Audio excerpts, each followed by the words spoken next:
It's time for Q&A.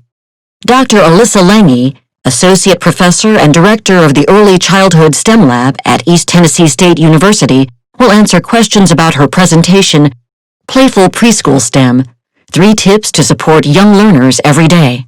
Dr. Ann Sam is the moderator. Hello, everyone. And Alyssa, that was a great presentation, and I really enjoyed hearing those really specific things that we can do in our everyday routines in life to really encourage STEM, both the STEM overall and as well as focusing on the S, T, E, and M individually. And I really liked your statement about raising up our children's voices and really listening to them. So thank you for the presentation. So we have our first question, Alyssa, is related to, you were talking about the term fair within your presentation, and this person is wondering, how can we keep using the EC terms, early childhood terms, and what vocabulary is best to use in these situations? Early childhood terms, are you talking about the fairness in terms of fair measurement? Yes, I think so. And so maybe perhaps other terms like that you might want to use in early childhood settings. Ooh, interesting question. I find STEM terms a really interesting topic. So for young children, you'll often hear them use some terms that are not the formal terms. They're using more informal terms to refer to their understanding of certain concepts or what they tend to do. That doesn't mean, but that's not necessarily wrong, right? What we want to do is support accurate use of terms. And so fairness is something that young children absolutely can connect with, right? Wait, why did my brother get more crackers than I did? That's not fair. So in terms of thinking about using terms that are at the right level for your children, that's very, very wise for sure. But that doesn't mean you can't use accurate and more formal terms either. So there's a nice example as we're learning the attributes of two-dimensional shapes. One of the key attributes of shapes like quadrilaterals are that they have corners, right? They have 4 corners and 4 sides. You can begin to talk about the angles, which is a little bit more advanced for kids. So is saying that it has 4 points wrong? It's not necessarily wrong, right? It's just not yet moved to that formal mathematical terminology yet, but that's part of what kids will learn as they get older and as a part of their schooling experience, is to move from the informal terms to the formal, in that case, geometrical terms, but the same thing is true for science and STEM as well. And so I think the difference is you want it to be accurate, right? Accurate and appropriate for their ages and for their abilities, that will support their learning, as opposed to inaccurate, right? Like that classic example of the pizza slice is a triangle. Well, it's not actually, right? That's actually not quite accurate. Well, can we talk about what is accurate? It's like a triangle, and now we're going to move them toward a more formal and accurate understanding of concepts. I hope that helps. I think it did. She says she loves your answer, so perfect. Laura asked, how do you engage virtual learners with STEM, especially when you don't know exactly what materials they might have at home? That's a tough one, really tough one. And it's a question lots of us, lots of researchers and educators are facing right now, of course, with a lot of young learners being at home.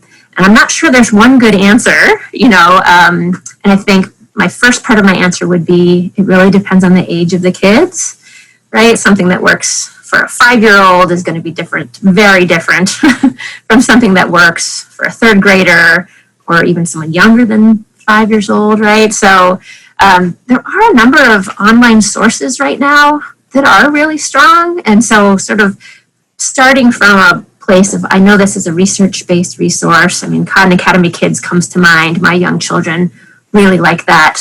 They have a free app, and I just think it's a great example of, thoroughly researched and engaging online content for young children. And there are others out there, so that would kind of be the place I would start. Is there a resource that we know is high quality? And then it just really varies, and we're talking about children with special needs here too, so that's a whole nother layer of individualization to pay attention to. Well, I appreciate the recommendation for good, high-quality sources that are out there that we can look at, because I know that's something I struggle with even as a parent, of where to look and what do we know is good. So the Khan Academy was a great recommendation.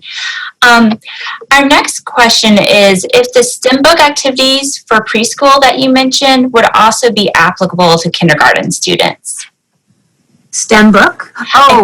Your book that you were talking about. Good question. So the idea of finding books that have a STEM focus, and also finding STEM in books. I think also the book that you wrote for STEM. Our book. Yes, your book, if that one would be applicable to kindergarten students. It would be. I think it would be. It's definitely, we wrote it with preschool educators in mind, as that's the grade and the age of children that we've been working the most with, and teachers that we've been working the most with. So the examples are from preschool classrooms. The content is more broad for sure, in terms of applying to a broader range of ages than just preschool. Okay, great. So Helen really liked your presentation, Alyssa, but she wonders what happens if a child can't figure out something. What about discouragement or a feeling of disappointment or being unsuccessful? Great question. And these are very normal feelings that we all have, and young children absolutely have. And so I think that really connects to that second point about letting kids test out their ideas. So it matters how we support their ideas, right? So if we say, how do you think we can wipe up this spill? And they say, hopefully not my shirt, but that's what my kids would say. If they say we can use this tinfoil, and it's, then in our response, that they start to build an awareness that it's okay to be wrong when they try something that doesn't work. So if I say, oh, let's try that, I kind of have a feeling it's probably not going to be not have good absorption, that particular material, but I let them try it anyway. Now, here's this opportunity. When it doesn't work, what's my response as the educator or the parent? What's the child's response? Sometimes they're just going to feel disappointed, and so at that point, it can be really beneficial just to hear them. I hear that you sound really disappointed by that, but I'm really proud of you for trying. I'm really proud that you came up with your own idea and tried it. And it's not going to change in one time. This is a lifelong process, but it really starts early. This sense that it's okay to try my ideas have value, and it's okay if they don't work out. Thanks, Alyssa. This next person would like to know how you personally think we can promote gender equality within children for the STEM field. Interesting question, and there is certainly a gap in terms of gender representations in STEM fields later on. One of my doctoral students is actually working on a early math and spatial awareness study, and whether these differences in the way that children perceive their math abilities starts as early as 3 and 4 years old.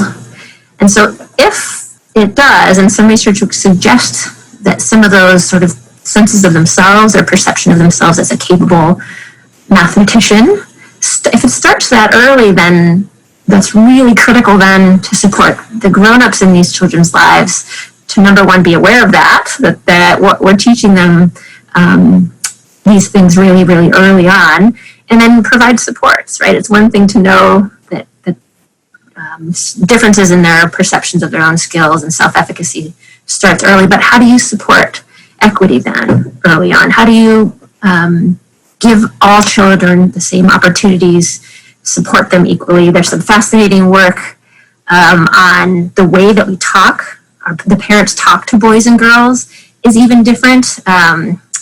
Susan Levine, I believe her people in Illinois have done some work with families and puzzles, and parents give feedback to boys that's more about the strategies that they use in doing the puzzles, the same puzzles, right?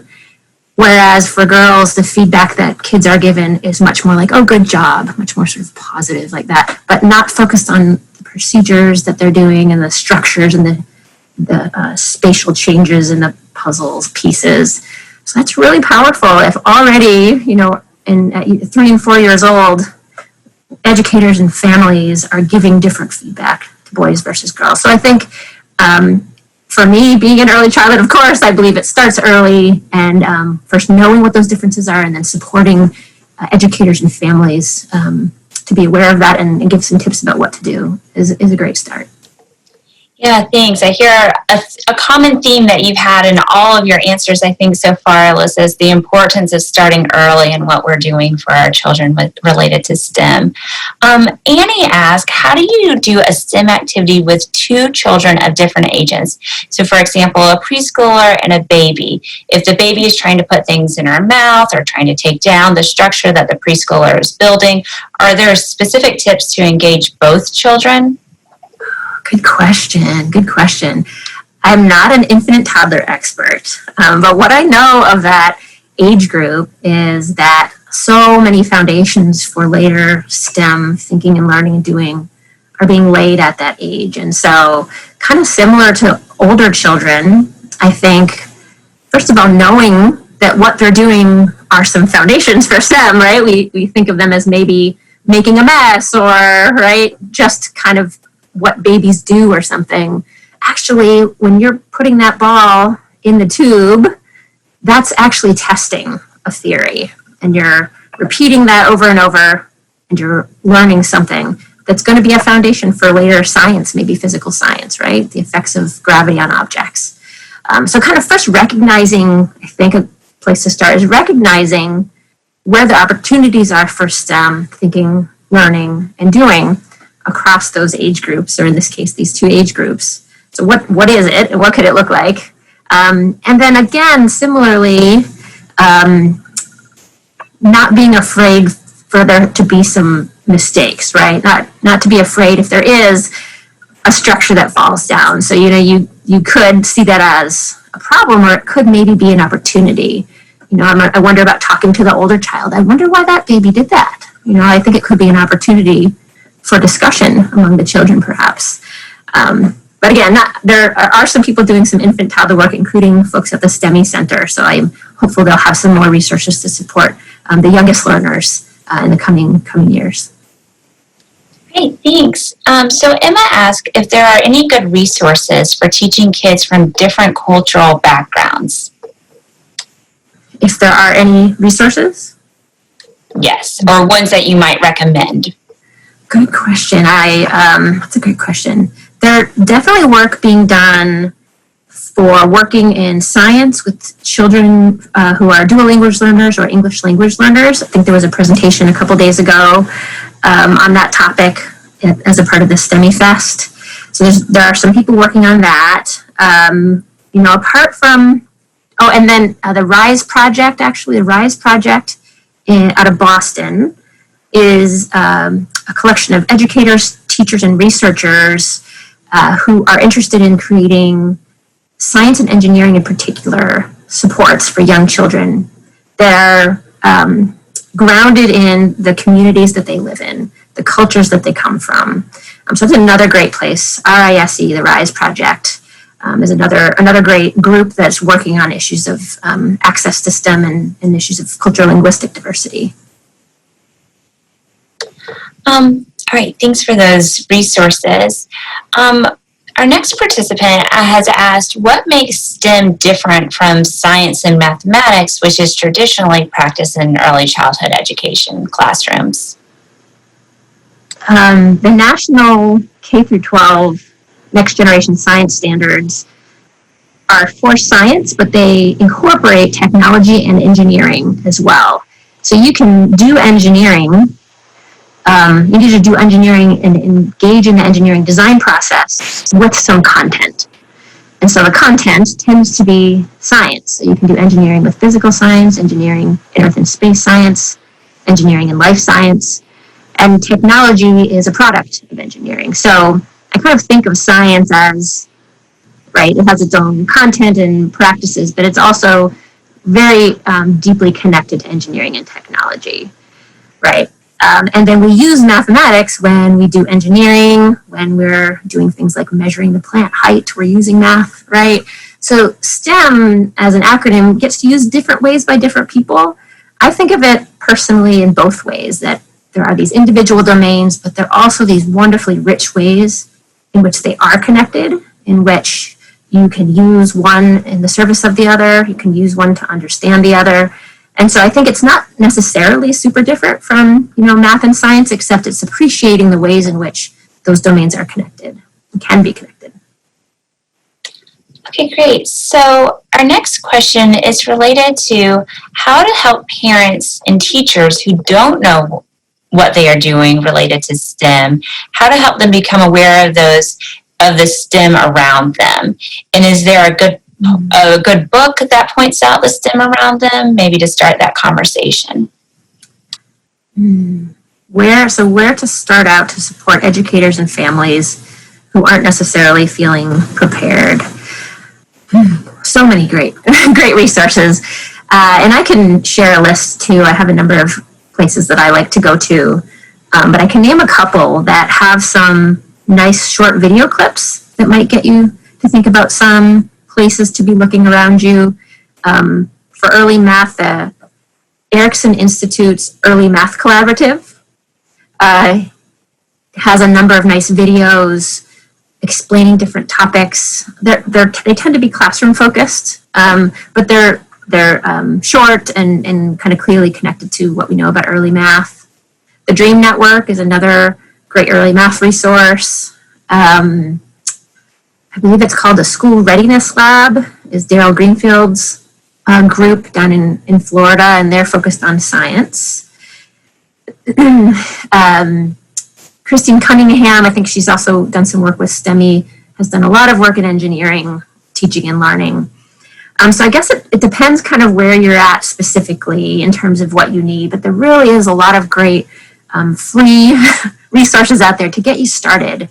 In terms of specifically STEM in your world, there are a number of great books that talk about STEM more broadly. I'd have to kind of see if there's one specifically for STEM at home, for example, that I would recommend. But there are a number of sites, like I mentioned, that have free content, free videos, and background information as well. With the COVID pandemic, a number of these groups have created family kits. So I know the Dream Network has created at least two family kits. So they're documents that give you tips. For example, one talks about making pizza together and opportunities for math in a family cooking activity. So that's the Dream Network definitely has some family kits, and I believe Erickson Institute does as well. So I can include a list in addition to the ones in my PowerPoint for attendees later on, so I can provide some more of these resources. Yeah, Alyssa, I think that would be great because I see a lot of people in the chat that are jumping in and saying, what was this resource again?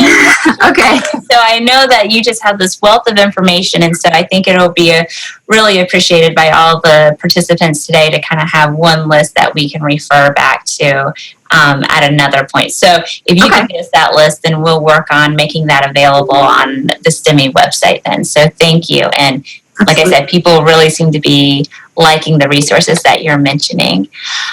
So Lauren asked, as a fairly new children's librarian, how often do you suggest that she practices these STEM ideas with kids? Is it easier to think about these ideas in specific STEM-themed programs or even one-on-one? But with everything I'm already trying to keep in mind when working with kids, it kind of feels overwhelming. Great question. It's so exciting to have a librarian involved. I have also created a early STEM library program called the Math and Science Storytime series. And it's actually free. We made it free. If you sign up for our newsletter, you'll get the whole PDF. So that might be a place to start. It's, you can look through there are 8 sessions, each one focused on a different science or math topic. The more science and math as opposed to STEM in that series. But that might be a place to start to see if any of that resonates with you. But I think generally the point that I had made in the recorded presentation about starting with what you're familiar with is a great place to start. So, is there a favorite book you already have, or if you do a story time already, a favorite activity that you do in there. Maybe there's some math that you could infuse in there. Maybe there's an opportunity to count. Is there, like I said, a book or an activity? And if there's a favorite theme that you've used, what are some great preschool math or STEM or engineering books that could be connected to what you're already doing? But that would be my advice is you're probably already doing some of this, actually. That's true for a lot of teachers and families and librarians, but there may be a way just to add a little bit more, like the boy with holding the screws in his hand. It may be that you already are doing some kind of makerspace, kind of creative activity. Is there an opportunity to include some number, some geometry, maybe some engineering in what you're already doing? So, Alyssa, can you just mention the series you were just referring to again that you developed, the librarians, the book series, I think? Yes, it's the MAST program, MASST. And we have I think I put the link right in the chat. I just saw it come up in the chat, so perfect. So people can go there. And you also mentioned that if they sign up for your newsletter and updates, that they'll receive the whole packet that way, correct? Yep. Okay. Really available, yep. All right, perfect. So we did have a question. I saw, let me see if I can find it because there was, okay. Can you talk about your work with, and I might not say their last name correctly, so apologies, for Rosemary Geiken in STEM? Rosemary Geiken, she recently retired from ETSU, but she's done a number of wonderful projects in early childhood science, especially around physical science with the University of Northern Iowa's group at the Regent Center, and their work is on ramps and pathways. If you haven't heard of ramps and pathways, you should check them out. They've done a lot of great programs and research and have books as well.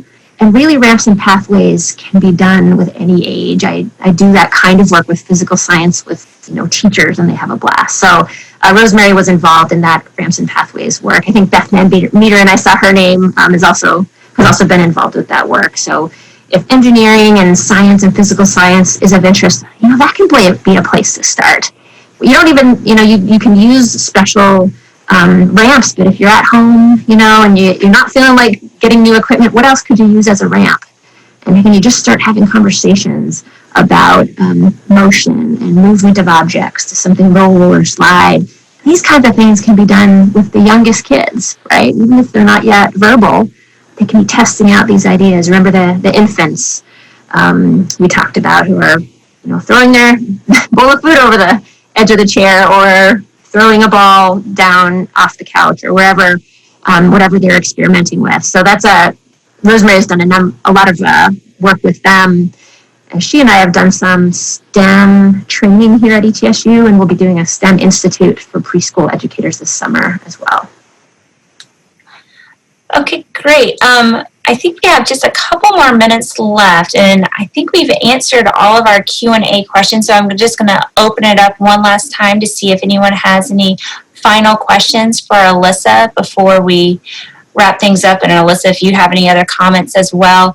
But one thing I just wanted to say, I really appreciate all the real world applications that you presented with us and really concrete things that we can take and begin doing immediately with the families that we work with or even our own families. I think one thing that really struck me during your presentation as well is that time for us just to kind of step back and think about what our children are bringing to us and check ourselves and say, this is an opportunity, and be open to those opportunities. So, for example, your daughter drawing her circle, I can think of about 20 things that happen a day, even with me and my children, that I do not take advantage of those. So thank you for that.